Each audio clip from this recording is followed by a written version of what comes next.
মিম্মা তালবিসুন, খবরদার মনে রেখো তোমরা যা খাবে তোমাদের অধীনস্থ কর্মচারীদেরও তা খাওয়াবে, তোমরা যা পড়বে তাদেরও তা পড়াবে। বিশ্বনবী শেষ নিঃশ্বাস ত্যাগ করে যাওয়ার আগে যেই কয়েকটা কথা বলেছিলেন তার মধ্যে মেহনতি মানুষদের জন্য কথা আছে না নাই? বিষ্ণু ইসলাম যখন শেষ নিঃশ্বাস ত্যাগ করবেন তিনি বলেছিলেন আসসালাত আসসালাত, উম্মতেরা নামাজ নামাজ নামাজ ছেড়ে দিও না, নামাজ তরক করো না, নামাজ কাজা করো না। আর বলেছিলেন ওমা মালাকাত আইমানুকুম, অধীনস্থ কর্মচারীদের সাথে খবরদার খারাপ আচরণ করো না।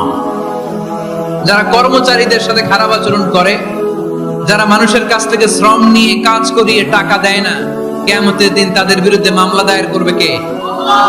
কে করবে? হাদিসে কুদসি সাক্ষী বিষ্ণু ইসলাম বলেন, আল্লাহ তাআলা ফরমান আনা খাসমুহুম সালাসাতুন আনা খাসমুহুম ইয়াউমাল কিয়ামাহ। তিন শ্রেণীর ব্যক্তির বিরুদ্ধে আল্লাহ বলেন আমি নিজেই কিয়ামতের দিন মামলা দায়ের করব। ইউনিভার্সিটির ক্যান্টিনে যে খায় মাগার বিল দেয় না, এরকম ডাকাইত আছে না নাই? চায়ের দোকানে চা খায় আগে পরে দিন বিল দেয় না, আছে না নাই? দোকানে যে পণ্য কিনে বিল দেয় না, পরে দিন আছে না নাই? কিয়ামতের দিন আল্লাহ তোর এই মাস্তানি ছুটাবে, চিল্লা এখন ঠিক কিনা? আনা খাসমুহুম, আমি নিজেই তাদের বিরুদ্ধে মামলা দায়ের করব। কথাটা কার? এজন্য বিশ্বনবী বললেন খবরদার, মেহনতি মানুষ, খেটে খাওয়া মানুষ, এদের দোয়া কবুল হয়ে যায়।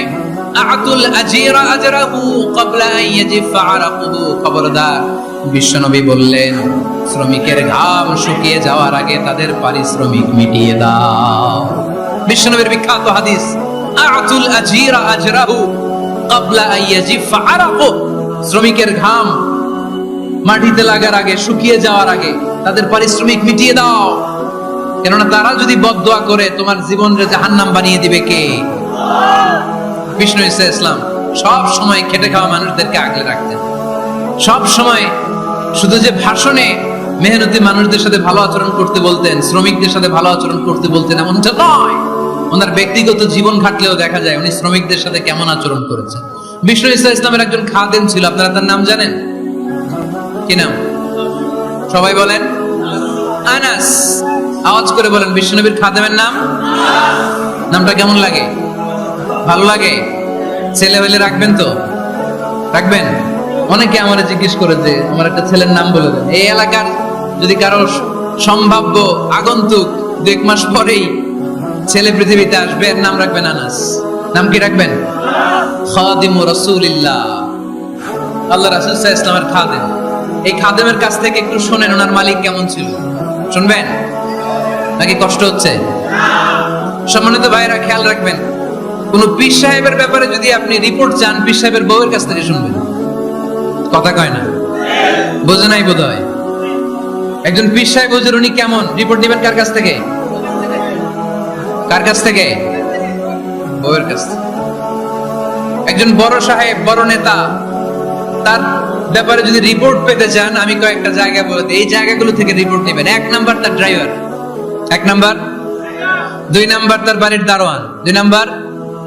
3 নাম্বার তার খাদেম, 3 নাম্বার। 4 নাম্বার তার ঘরের কাজের মেয়ে, 4 নাম্বার।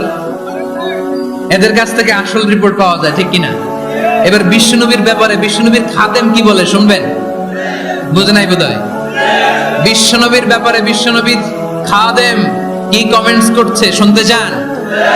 খাদেমের নাম আরো জোরে বলতে হবে। আনাস রাদিয়াল্লাহু তাআলা, আনাস রাদিয়াল্লাহু তাআলা আনহু বলেন বিশ্বনবী যখন মক্কা থেকে মদিনায় হিজরত করে আসলেন, মদিনার অলিতে গলিতে আনন্দের বন্যা বয়ে গেল। তলা আল বাদরু আলাইনা বলে সবাই বিশ্বনবীকে বরণ করে নিল, সবাই বিশ্বনবীর সাথে দেখা করতে আসলো।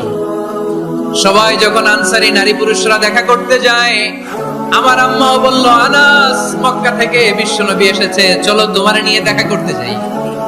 আনাসের মা আনাস রাদিয়াল্লাহু তাআলা আনহু তখন খুব ছোট্ট, তিনি যে দেখে মানুষের ভিড়ে আনাসকে নিয়ে সামনে যাওয়া যায় না। আর তিনি দেখলেন মদিনার অলিতে গলিতে মানুষের ভিড়, আনসারী আবাল বৃদ্ধ বনিতা নারী পুরুষ সবাই বিশ্বনবীর সাথে দেখা করছে। আর যারাই দেখা করছে হাতে কোনো না কোনো হাদিয়া নিয়ে বিশ্বনবীর সাথে দেখা করতেছে। সুবহানাল্লাহ কইবেন না? আনসারী যত সাহাবারা বিশ্বনবীর সাথে দেখা করতে এসেছে কি নিয়ে আসছে? কথা কয় না? তাহাদাও তাহাব্বু, হাদিয়া দাও, একে অপরকে হাদিয়া দাও। তোমাদের মধ্যে ভালোবাসার বন্ধনকে বাড়িয়ে দিবে কে? আনাসের মা বললেন, আমি মানুষ ধাক্কাতে ধাক্কাতে বিশ্বনবীর সামনে পর্যন্ত গেলাম, যে দেখি সবাই বিশ্বনবীর হাদিয়া দেয়। আমি বিশ্বনবীর সামনে যে কাঁদো কাঁদো স্বরে বললাম, ইয়া রাসূলুল্লাহ, ইয়া হাবিবাল্লাহ, লাম ইউবকি রাজুলুন ওয়ালা ইমরাআতুন মিনাল আমসার ইল্লা ক্বাদ আতহাফাকা বিতুহফা। ও নবী, আমি দেখতে পেয়েছি আনসারী এমন কোন নারী নাই, এমন কোন পুরুষ নাই যে আপনাকে আপনার হাতে কোনো না কোনো হাদিয়া দেয় নাই। ওয়া ইন্নী লা আকদিরু আলা যালিকা মা উতহিফুকা বি। কিন্তু ইয়া রাসূলুল্লাহ, ইয়া হাবিবাল্লাহ, আমার কাছে তো কোনো টাকা নাই, আমার কাছে কোনো পয়সা নাই, আমার ঘরে এমন কোন জিনিস নাই যে জিনিসটা আমি আপনারে হাদিয়া দেব, ইল্লা ইবনি হাদা, আমার এই নাড়ছেড়া ধন কলিজার টুকরা সন্তান আনাস ছাড়া। ও আখিরি জামানার পয়গম্বর, আমি আমার কলিজার টুকরা আনাসকে আপনারে হাদিয়া দিয়ে দিলাম। ইয়া রাসূলুল্লাহ, মদিনার আনসারী এমন কোন নারী পুরুষ কেউ তো বাকি নাই যে আপনাকে হাদিয়া দেয় নাই, সবাই তো হাদিয়া দিল। কথাটা শুনতেছিলেন? আনাস রাদিয়াল্লাহু তাআলা আনহুর মা বললেন, ইয়া রাসূলুল্লাহ, আনসারী এমন কোন নারী নাই, এমন কোন পুরুষ নাই যে আপনারে হাদিয়া দেয় নাই, কিন্তু আমার তো হাদিয়া দেওয়ার মতো কিছু নাই আমার এই কলিজার টুকরা আনাস ছাড়া। কি আর আমি করব, আমার কলিজার টুকরা আনাসকে আমি আপনার দরবারে হাদিয়া দিয়ে দিলাম। ইয়া রাসূলুল্লাহ, আমার ছেলেটারই আপনারে হাদিয়া দিলাম। খুদ হাদা ইয়াখদুমু কামা বাদা লাক, আপনার যেই কাজ লাগবে, যেই খেদমতের প্রয়োজন, আপনার এই খেদমত করবে। ও নবী, আমি জানি আনাস আপনার বেশি খেদমত করতে পারবে না। আনাস আপনার মেসওয়াক এনে দিবে, ওজুর পানি এনে দিবে, জুব্বা লাগলে জুব্বাটা এনে দিবে, ছোটখাটো কাজ করে আপনারে সাহায্য করবে। আমার কলিজার টুকরা সন্তানকে চিরকালের জন্য আমি আপনারে হাদিয়া দিয়ে দিলাম। আনাস রাদিয়াল্লাহু তাআলা বর্ণনা করছেন, আমি দাঁড়িয়ে দাঁড়িয়ে শুনছি আমার আম্মা বলছে আমি নাকি বিশ্বনবীর জন্য হাদিয়া। সুবহানাল্লাহ পড়েন। এবার খেদমত শুরু করলো সাইয়েদনা আনাস। ছোট্ট মানুষ কি আর করবে, কতটুকু খেদমত আর করতে পারবে? বিশ্বনবীর মেসওয়াকটা এনে দেয়। সুবহানাল্লাহ পড়েন। বিশ্বনবীর আতরের শিশিটা এনে দেয়, বিশ্বনবীর জাইতুনের তেলের বোতলটা আগিয়ে দেয়, বিশ্বনবীর জামাটা প্রয়োজনে বিশ্বনবীর হাতে এনে দেয়। সাইয়েদনা আনাস বলেন, আমি 1 বছর নয়, 2 বছর নয়, 5 বছর নয়, 7 বছর নয়, 10 বছর বিশ্বনবীর খেদমত করেছি। ফামা দারাবানি, 10 বছরে একদিনও তিনি আমারে মারে নাই। সুবহানাল্লাহ। একদিন আমার গায়ে হাত তোলে নাই, হাত তোলা তো দূরের কথা, ওয়ালা সাব্বানি, কোনদিন গালি দেয় নাই, ওয়ালা আবাসা আলা ওয়াজহি, কখনো বিরক্তি সুরে ভ্রু কুঁচকে আমার দিকে বিশ্বনবী কোনদিন তাকায় নাই। সুবহানাল্লাহ পড়েন। কোনদিন আমার গায়ে হাত তোলে নাই। আরে হাত তোলা তো দূরের কথা, আমাকে ধমকি পর্যন্ত দেয় নাই। ধমকি দেয়া তো দূরের কথা, আমরা অনেক সময় বিরক্ত হয়ে ভ্রু কুচকাই না, এরকম বিরক্তি হলে আমরা কারোর প্রতি বিরক্ত হলে কি হয়? কপাল ভ্রু কুচকে ওঠে, ঠিক কিনা? সাইয়েদনা আনাস বললেন, কোনদিন মারে নাই। খাদেম বলতেছে, খাদেম, বড় সাহেবের রিপোর্ট কার থেকে নিতে হয়? হয় খাদেম, নয় দারোয়ান, নয় ঘরের কাজের মেয়ে, তা না হলে ড্রাইভার। বিশ্বনবীর খাদেম বিশ্বনবীর ব্যাপারে কি কমেন্ট করছে? মা সাব্বানি ওয়ালা জারাবানি ওয়ালা আবাসা ফি ওয়াজহি, এই 10 বছরের খেদমতের জিন্দেগিতে কোনোদিন বিশ্বনবী আমারে মারে নাই, গায়ে হাত তুলে নাই। আরে হাত তোলা তো দূরের কথা, একটা ধমকও দেয় নাই। আরে ধমক দেয়া তো দূরের কথা, বিরক্তির সুরে ভ্রু কুঁচকে আমার দিকে কখনো তিনি তাকায় নাই। চিল্লায় বলো সুবহানাল্লাহ। আর আজকে মাইক পেলে মানবাধিকারের কর্মী কি সুন্দর কথা বলে, উইমেন রাইটস এর কথা বলে, শিশু শ্রম নিয়ে কথা বলে, আর বাড়িতে কাজের মেয়ের গায়ের মধ্যে খুন্তি, গরম খুন্তি পিঠের মধ্যে লাগিয়ে পিঠ ঝলসিয়ে দেয়, এরকম আছে না নাই? পত্রপত্রিকায় প্রায় দেখা যায় যে কাজের মেয়েদেরকে কি অত্যাচার করে, খুন্তি গরম করে করে চামড়ার মধ্যে লাগিয়ে স্কিন ঝলসে ফেলেছে, গ্রিলের মধ্যে বেঁধে রেখেছে, সময় মতো খাবার দেয় নাই, পিটিয়ে মাথার চুল কামিয়ে মাথা নেড়া করে দিয়েছে, এরকম আছে না নাই? এরা মানবাধিকারের ঠিকাদার, এরা মানবাধিকারের কথা বলে। আর বিশ্বনবী ইসলামের খাদেম বিশ্বনবীর ব্যাপারে বলেছে, কোনদিন মায়ের তো দূরের কথা, হাত তোলা তো দূরের কথা, আরে ধমক দেওয়া তো দূরের কথা, বিরক্তির চেহারা নিয়েও কোনদিন বিশ্বনবী আমার দিকে তাকায় নাই। চিল্লায় পড়েন সুবহানাল্লাহ। বিশ্বনবী একবার সাইয়েদনা আনাস রাদিয়াল্লাহু তাআলা আনহুকে একটা ছোট্ট জিনিস আনতে পাঠালেন। সাইয়েদনা আনাস রাদিয়াল্লাহু তাআলা আনহু জিনিসটা আনতে যে মদিনার অলিতে গলিতে বাচ্চাদের খেলা দেখে জিনিস আনতে ভুলে খেলায় দাঁড়িয়ে গেলেন। ছোট মানুষ, ছোট একটা বাচ্চা যদি আমার সাথে নেই, সে কি আমার প্রয়োজন বুঝবে? আমার সেন্টিমেন্ট যেরকম বাচ্চা কি ওটা টের পাবে? ছোট্ট আনাসকে বললেন আমার জুব্বা নিয়ে আসো। বিষ্ণু ইসলাম শাম দেশের জুব্বা পড়তেন, বলতেন জুব্বা নিয়ে এসো। জুব্বা আনতে যখন বেরোলেন আনাস রাদিয়াল্লাহু তাআলা আনহু, দেখলেন মদিনার অলিতে গলিতে বাচ্চারা কুতকুত খেলে। কি খেলে? আপনারা খেলেন? তো এই খেলা দেখে আনাস রাদিয়াল্লাহু তাআলা আনহু ভুলে গেলেন যে বিষ্ণুনবীর জামা আনতে হবে। উনি ভুলে যে উনিও দাঁড়িয়ে খেলা দেখতে শুরু করলেন। এখন ঘন্টার পর ঘন্টা যায়, আনাসও আসে না, জামাও আসে না। বিষ্ণুনবী ভাবলেন হায় রে, আনাস মনে হয় ভুলে গিয়েছে, কি আর করা যাই, নিজের জামা নিজেই নিয়ে আসে। বিষ্ণুনবী বের হলেন জামা আনতে। বের হয়েই দেখে মদিনার গলিতে বাচ্চারা খেলতেছে, ওইদিকে আনাস রাদিয়াল্লাহু আনহু দাঁড়ান। বিষ্ণু ইসলাম কিছু বললেন না, যে উনিও আনাস রাদিয়াল্লাহু তাআলা আনহুর পাশে দাঁড়িয়ে খেলা দেখতে আরম্ভ করলেন। সুবহানাল্লাহ পড়বেন না? সাইয়েদনা আনাস খেলা দেখতে দেখতে হঠাৎ বিশ্বনবীর দিকে চোখ পড়ে গেছে। বিশ্বনবীর চোখের দিকে যখন সাইয়েদনা আনাস রাদিয়াল্লাহু তাআলা আনহুর চোখ পড়ে গেছে, সাইয়েদনা আনাস বলে আমার কলিজাটা এখান থেকে এই দিকে চলে আসছে ভয়ে। কিসে? ভয়ে। উনি বললেন আমার গলা শুকিয়ে যেতে আরম্ভ করলো, কাঁপতে লাগলাম।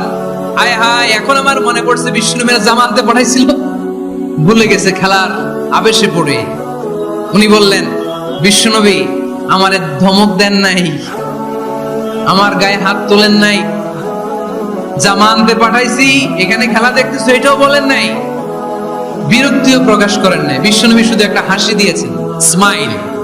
কি দিয়েছেন? একটা মুচকি হাসি দিয়েছেন। কি হাসি? সাইয়েদনা আনাস বলে ওই যে ওই দিনের বিশ্বনবীর মুচকি হাসির শাসন মরার আগের দিন পর্যন্ত আমি আনাসকে সোজা রাস্তায় রেখেছি, আর ডানে বায়ে নেই না। শাসন করতে জানলে লাঠি লাগে না, শাসন করতে জানলে ধমক লাগে না, শাসন করতে জানলে পিট্টি দেয়া লাগে না। মুচকি হাসি দিয়েও শাসন করা যায় কি? যায় না। সাইয়েদনা আনাস বললেন কোনোদিন মারে নাই, কোনোদিন ধমক দেয় নাই, সব সময় আমাকে আদর করেছে। চিল্লায় পড়েন সুবহানাল্লাহ। এজন্য সব সময় বিষ্ণু ঈসা ইসলাম শ্রমিকদেরকে ভালোবাসতেন। শ্রমিক কোনো লজ্জা নাই, লজ্জা হচ্ছে অলসতায়। আজ থেকে এই মাহফিল, এই এত বড় আয়োজন, এত বড় গ্যাদারিং তখনই সার্থক হবে যখন আমরা এই সিদ্ধান্তে আসতে পারবো যে আমরা অলস সময় কাটাবো না, আমরা আমাদের এই সময়গুলোকে প্রোডাক্টিভ ওয়েতে কাজে লাগাবো, কোনো না কোনো কাজের সাথে জড়িত হব। Never under estimate any job, whether it's big or small, বড় হোক বা ছোট হোক, কোনো কাজকে আমরা ছোট করে দেখবো না। যে কোনো কাজ করো না ভাই, যে কোনো কাজ করো তা যেন হয় সবার চেয়ে সবচেয়ে সুন্দর। আমাদের অবসর সময়গুলোকে কাজে লাগানোর দরকার আছে না নাই? আমরা নিজেদেরকে কর্মঠ করে, কর্মজীবী হিসেবে, শ্রমজীবী হিসেবে নিজেদেরকে প্রতিষ্ঠিত করতে চাই। রাজি আছে মুসলমান? যুবক ছেলেরা আওয়াজ করে বলো পারা যাবে? লজ্জা কিসে? লজ্জা কিসে? অনেকে টাঙ্কি মারে, এদিক সেদিক ঘুরে, আর বলে আমার আব্বা চেয়ারম্যান। আরে তোর আব্বা চেয়ারম্যান, তুই কি? আমার আব্বা MP, member of the parliament. আরে তোর বাবা এমপি, এটা তো তার গৌরব, তোর কি আছে সেটা বল। এজন্য নিজের পায়ে দাঁড়াবো। অলসতার সাথে আমাদের কোনো সম্পর্ক। আজকের এই মাহফিল থেকে আমরা অলসতা, অকর্মণ্যতাকে নো বলে দিলাম। অলসতাকে আমরা কি বললাম? আরো জোরে বলতে হবে, অলসতাকে কি বলবো? আর সব সময় কর্মঠ থাকবো, এনার্জেটিক থাকবো, নিজের পায়ে দাঁড়াবো, আইডিয়া জেনারেট করব, এন্টারপ্রেনার হওয়ার চেষ্টা করব, নতুন নতুন উদ্যোক্তা হওয়ার মাধ্যমে আমরা আমাদের নিজেদের ভাগ্য পরিবর্তনের চেষ্টা করব। কারণ আল্লাহ বলেছেন ইন্নাল্লাহা লা ইউগাইয়িরু মা বিকাওমিন হাত্তা ইউগাইয়িরু মা বিআনফুসিহিম। আল্লাহ তাআলা ততক্ষণ পর্যন্ত কোন জাতির ভাগ্যের চাকার পরিবর্তন করে না যতক্ষণ পর্যন্ত ওই জাতি নিজে নিজের ভাগ্যের চাকার পরিবর্তন করতে না চায়। চিল্লা এখন ঠিক কি না? লাকাদ খালাকনাল ইনসানা ফি কাবাদ। আমি মানব জাতিকে কষ্ট সহিষ্ণু আর কর্ম সহিষ্ণু করে তৈরি করেছি। স্রষ্টা আমাদেরকে সৃষ্টি করে এক সংগ্রামে ঠেলে দিয়েছে। এখানে সংগ্রাম না করলে বেঁচে থাকা যায়? আমাদের সংগ্রামটা শুরু হয়েছে যখন আমরা মায়ের পেট থেকে বেরিয়েছি, ঠিক কিনা? একটা বাবার স্পার্মের মধ্যে 2 কোটি যদি শুক্রাণু না থাকে, সেখান থেকে সন্তান হয় না। তার মানে এই 2 কোটি শুক্রাণুর মধ্য থেকে আপনি একজন সফল মানুষ, যিনি বাকি 2 কোটির মধ্য থেকে সব শুক্রাণুগুলোকে হারিয়ে আপনি সফল হতে পেরেছেন। সেখান থেকে দুনিয়ার বুকে আপনি যখন এসেছেন, আপনাকে সংগ্রাম করে আসতে হয়েছে। যারা সিজারের মাধ্যমে পৃথিবীতে আসে তাদের এই সংগ্রামটা থাকে না, কিন্তু যারা নরমাল প্রসেসে পৃথিবীতে আসে তাদের প্রচন্ড সংগ্রাম করে, প্রচন্ড চাপা খেয়ে পৃথিবীতে আসতে হয়, ঠিক কিনা? কারণ আমাদের সাইজ ছিল অনেক বড়, আমাদের মায়ের যে অঙ্গটা দিয়ে আমরা পৃথিবীতে আসব ওই জায়গাটা ছিল খুবই সরু। আমাকে সংগ্রাম করে, আমাকে যুদ্ধ করে, আমার নিজের অস্তিত্বের প্রমাণ দিয়ে চিৎকার মেরে এই পৃথিবীতে আসতে হয়েছে। চিল্লায় বলো ঠিক কিনা? এজন্য এই পৃথিবীর বুকে আমরা যতদিন থাকবো সংগ্রাম করে বাঁচতে হবে, ঠিক কিনা? পরিশ্রমে লজ্জা আছে? লজ্জা কিসে? মনে থাকবে লেলেরা, যে আয়াত দিয়ে শুরু করেছি সে আয়াত দিয়ে শেষ করছি। যখন সালাতের সময় হয় মসজিদে যাব, আর সালাত যখন শেষ হয় তখন মসজিদের বাইরে আমরা কাজে নেমে পড়বো। রাজি আছি তো? ফাইদা কুদিয়াতিস সালাতু ফান্তাশিরু ফিল আরদি ওয়াবতাগু মিন ফাদলিল্লাহ ওয়া যিকুরুল্লাহা কাসীরান লাআল্লাকুম তুফলিহুন।